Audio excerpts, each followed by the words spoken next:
วันนี้มาเลาะปลามาแต่เช้าเนาะตื่นนอนแล้วก็ออกมาเลยกับผ่านอุ้ยมานแล้ววันนี้นะนกสอนเหาะ2 ตัวนกกดตัวหนึ่งนกน้อย2 ตัวตอนนี้เขาจิไปรัดฟานน้ำเขาเนาะเพราะว่าเขามาเฮาฟานมาคุณละโอ้มานวันนี้นะ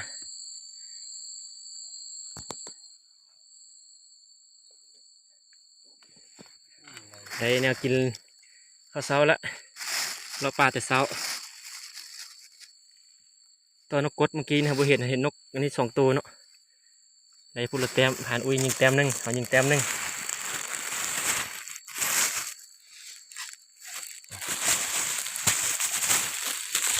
มาน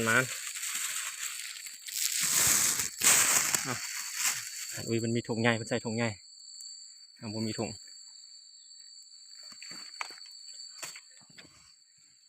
พี่มันมาเฮาฟานบ่เฮาฟานก็เฮาหมูรัดบึงก่อนจะได้ปั้นฟูดนะเพื่อน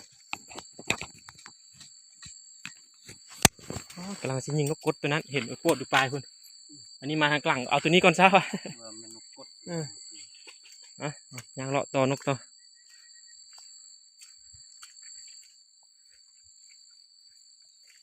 มีโทรศัพท์หน่อยเดียวหน่อยนึงต่อนกหน่อยนึงบ่มีอันท้ายโทรศัพท์หน่อยเดียวยากตัวนี้มาเฮาฟานเอาพุ่นเนาะเขามาโอ้เลาะเบิ่งก่อน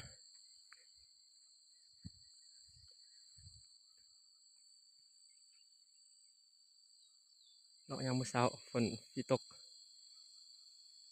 ฟ้าครึ้ม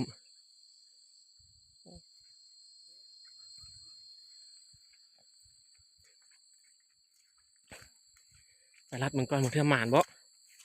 แต่ตัวหมูป่าแล่นออกมาหาก็มีได้หมูป่าออกมาหาเฮาก็มีมันไล่อยู่พุ่นเฮาอยู่พุ่น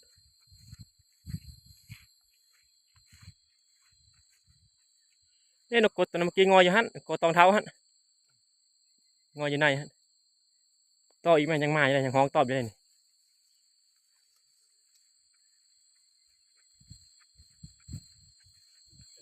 นี่นกเขาต้นห้องอยู่หั่นนกเขาตูต้นห้องตอบอยู่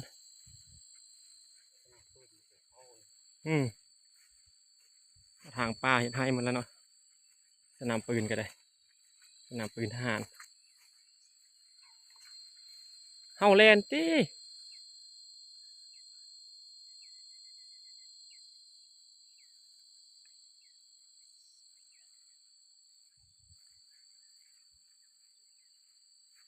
เฮาอยู่เทิงภูคุณ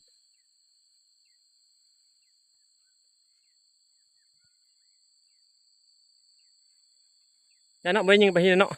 ลงลุ่มคุณเนาะไปย่ามันเขาไล่ซะจะได้นกกดนี่ต่ออีกห้องอีกเลยพากลับมันยังต่อหามัน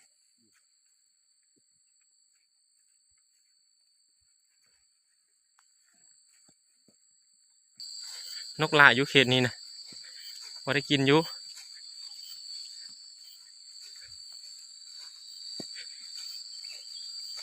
เพราะเท่านั้นว่าจะเห็นใกล้ป้าทางนี้แหละเนาะสวรรค์ทางกซ้อนี่แหละ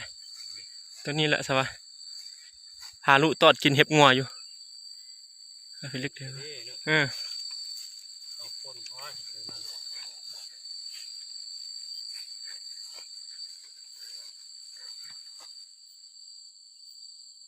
โอ้ขันอยู่ลุ่มคุณโอ้เทิงผู้คุณขันเทิงผู้คุณละ